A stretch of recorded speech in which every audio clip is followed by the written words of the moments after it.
জয় শ্রীকৃষ্ণ। দাঁড়ান।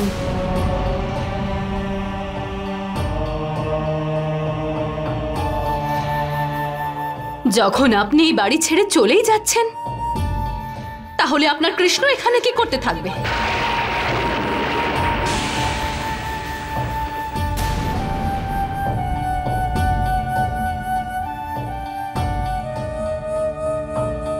ওনাকেও সঙ্গে করে নিয়ে যান না। আপনার আপনজন আপনার সঙ্গেই থাকুক।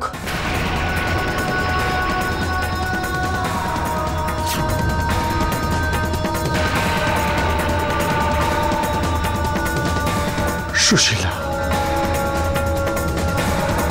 কৃষ্ণ শুধুমাত্র আমারই নয়, উনি তোমারও, সবারই কৃষ্ণ। যে পিতা হয় সে প্রত্যেক সন্তানেরই তো হয়। সুশীলা, এই সুখ, এই ঐশ্বর্য সব ওনার কৃপাতেই হয়েছে। সুশীলা, তুমি ওনাকে নিজের থেকে আলাদা কি করে করতে পারো? আমি চাই না এই বাড়িতে আপনার কৃষ্ণকে। উনি এই বাড়ির থেকে একজন পিতা, একজন স্বামীকে কেড়ে নিয়েছেন। আপনাকে গার্হস্থ্য জীবন পালন করতে না দিয়ে সন্ন্যাস নিতে বাধ্য করছেন উনি।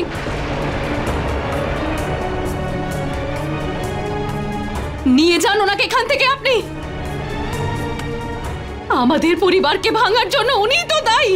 সুশীলা, এরকম এরকম বলো না সুশীলা, না।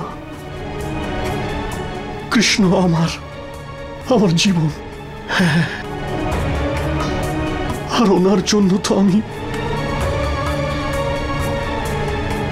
এই সব কিছুই বিসর্জন দিয়ে দিতে পারি। করেই তো দিয়েছেন।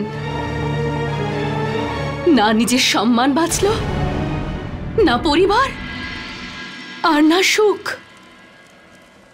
নিয়ে যান ওই অশুভ মূর্তিকে এখান থেকে আপনি, আর সারা জীবন ধরে করতে থাকুন ওনার জপ। আমার বাড়িতে, আমার জীবনে কোনো স্থান নেই আর ওনার, কোনো স্থান নেই আর ওনার।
বাহ প্রভু, বাহ।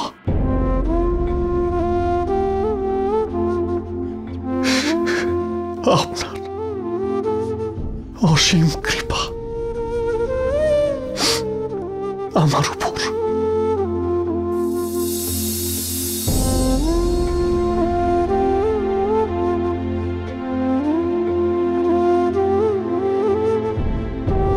জীবনের নানা রং ছড়িয়েই দিয়ে চলেছেন আপনি, আর আমি সবকিছু শিখতেও আর বুঝতেও পারছি। প্রভু, খুব ভালো হয়েছে আপনি আমার সঙ্গে থাকবেন। একজন মিত্র তো আরেক মিত্রের সঙ্গেই থাকবে।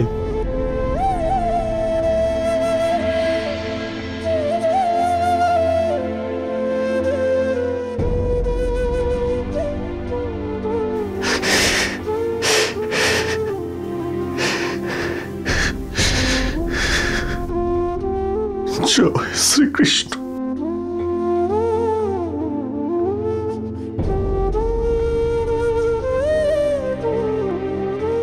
আর যদি সুশীলার কথা বলো,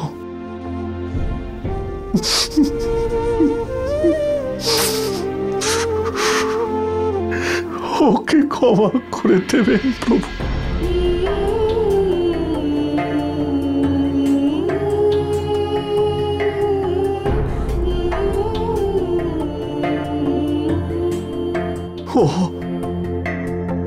ও এটা জানে না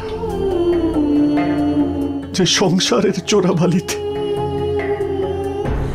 ও কিভাবে তলিয়ে যাচ্ছে।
জয় শ্রীকৃষ্ণ।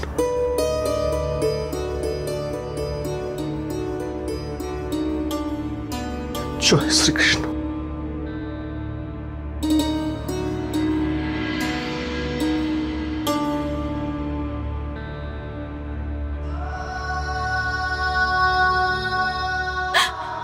শুনুন,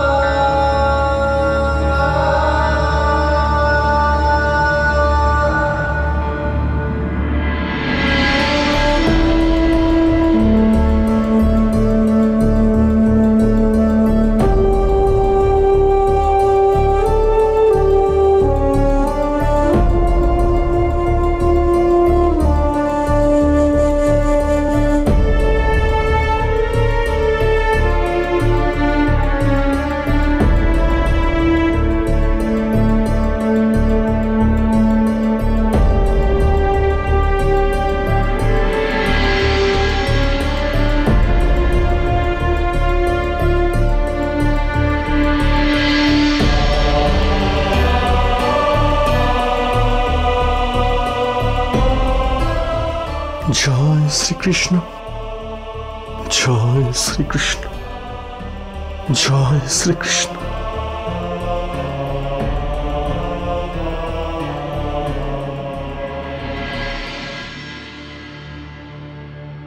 জয় শ্রীকৃষ্ণ।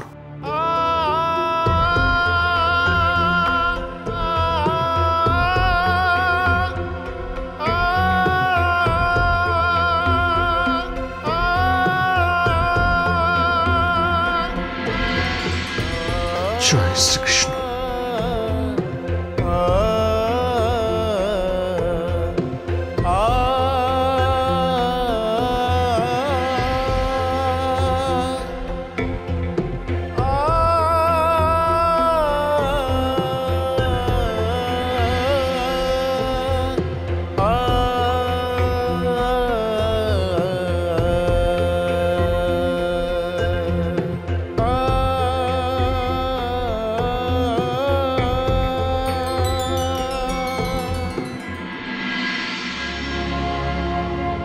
এবার তুমি নিশ্চয় শান্তি পেয়েছো কৃষ্ণ।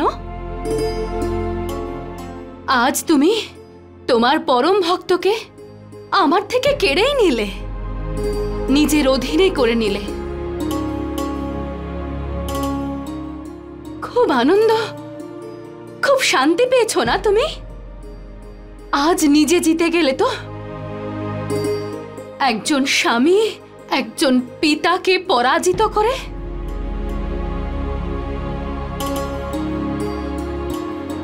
হে কৃষ্ণ, এই সমগ্র সংসার তোমার গুণগান গাইছে, সবাই তোমার স্তুতি পাঠ করছে, কিন্তু আমি তোমাকে কোনোদিনও ক্ষমা করব না, কখনো না।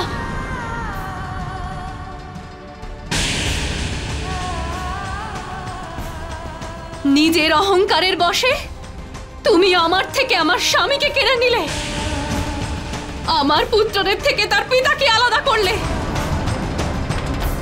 শুধু প্রত্যেকটা মানুষ ছিন্ন বস্ত্র পরে দিন রাত তোমার নাম জপ করতে থাকবে।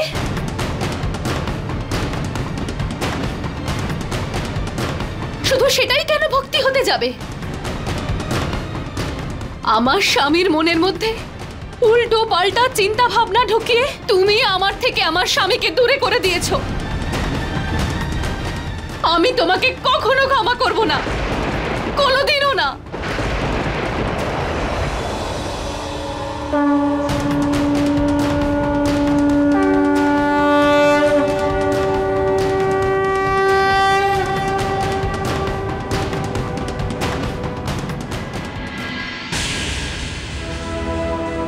হে কৃষ্ণ,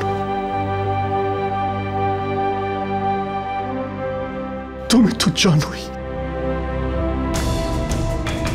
আমার সুশীলা আমার উপরে রুষ্ট হয়েছে, আর হয়তো তোমার উপরেও। আমি ওকে কি করে বোঝাবো কৃষ্ণ?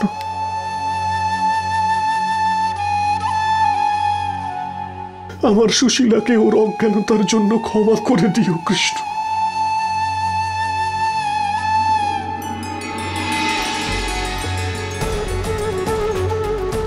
মিত্র, আমি তো ভুলিয়ে গিয়েছিলাম যে তোমার ভোজনের সময় হয়ে গেছে। তোমার নিশ্চয়ই খিদে পেয়েছে। আমি এক্ষুনি কিছু বানাচ্ছি।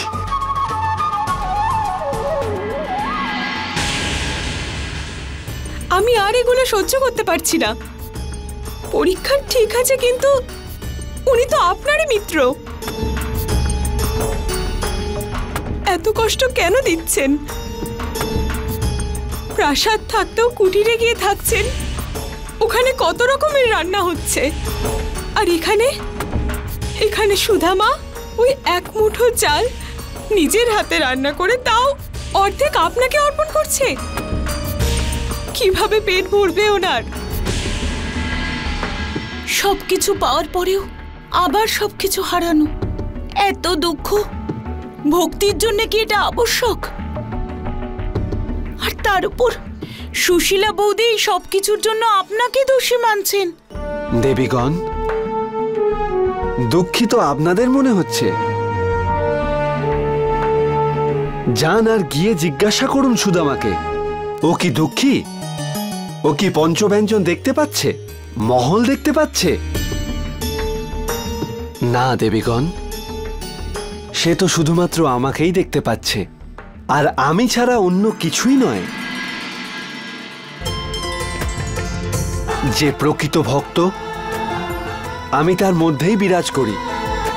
তার মধ্যে থেকে অহংবোধ হারিয়ে যায়, আর যার মধ্যে অহংবোধ নেই সে অর্থ, বৈভব, ঐশ্বর্য, এই সব কিছুর লালসা এবং প্রয়োজনীয়তা সব কিছুই ভুলে যায়। আর সুশীলা বৌদিমণির কথা, ওনার তো এসব বলার অধিকার আছেই। নিজের স্বামীর প্রতি তার তো ভালোবাসা রয়েছেই, তাহলে ক্রোধ অবশ্যই আসবে। আর ওই ক্রোধ তার কাছে আমাকে দোষী সাব্যস্ত করছে। ক্রোধের সময় মানুষ নিজের ভাবার এবং বোঝার শক্তি হারিয়ে ফেলে, আর এরকমই কিছু সুশীলা বৌদিমণির সঙ্গেও ঘটে চলেছে। আরো অনেক কিছু শিখতে এবং বুঝতে হবে সুশীলা বৌদিমণিকে।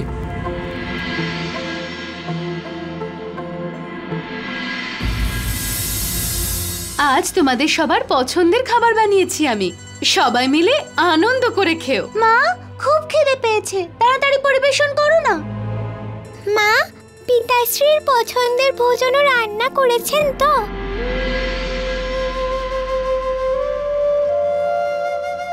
চুপ করো, তোমরা সবাই নিজের খাবারের দিকে মন দাও, অকারণে বেশি কথা বলো না।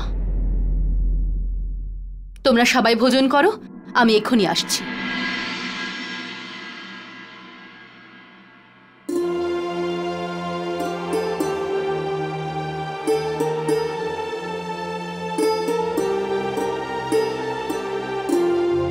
দাঁড়াও, ভগবানকে ভোগ দিতে ভুলে গেলে?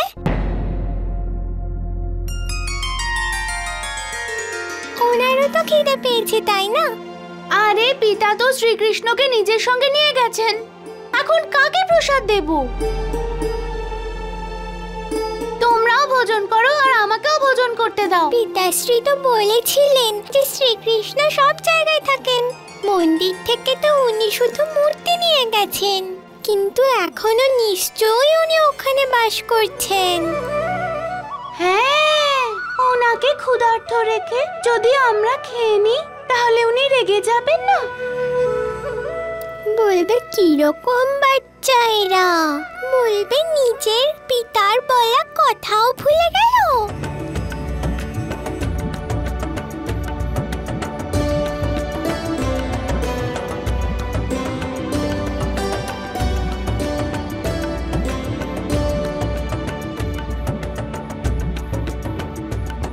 আচ্ছা ঠিক আছে, তোমরা তো কোনো কথাই শোনো না, চলো।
কৃষ্ণ, আমরা তো আপনাকে দেখতে পাচ্ছি না, কিন্তু জানি আপনি এখানেই আছেন।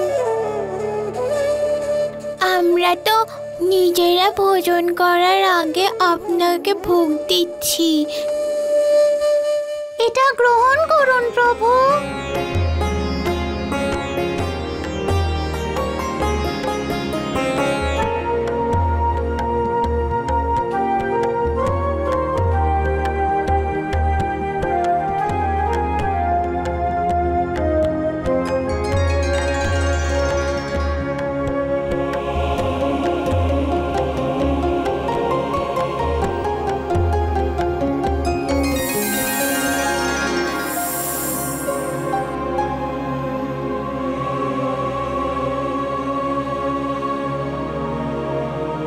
দেখেছেন আপনারা দেবীগণ, সুদামার কোনো কথাই সন্তানেরা ভোলেনি। শিশুদের মন পবিত্র হয়ে থাকে, একবার যে ছাপ তাতে পড়ে যায় তা কখনো মুছে যায় না।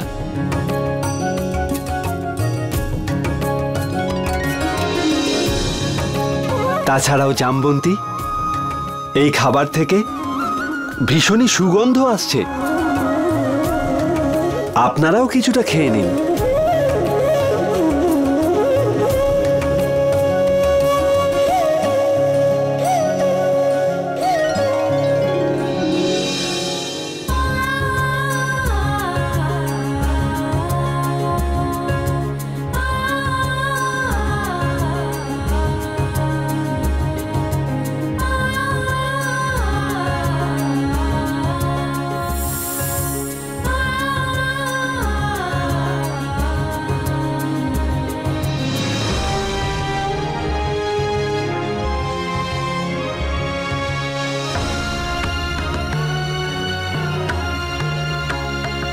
এটা মনে রাখবেন, প্রসাদ তো আপনারা গ্রহণ করে ফেললেন, কিন্তু সঠিক সময় এলে এই প্রসাদের ঋণও আপনাদের শোধ করতে হবে।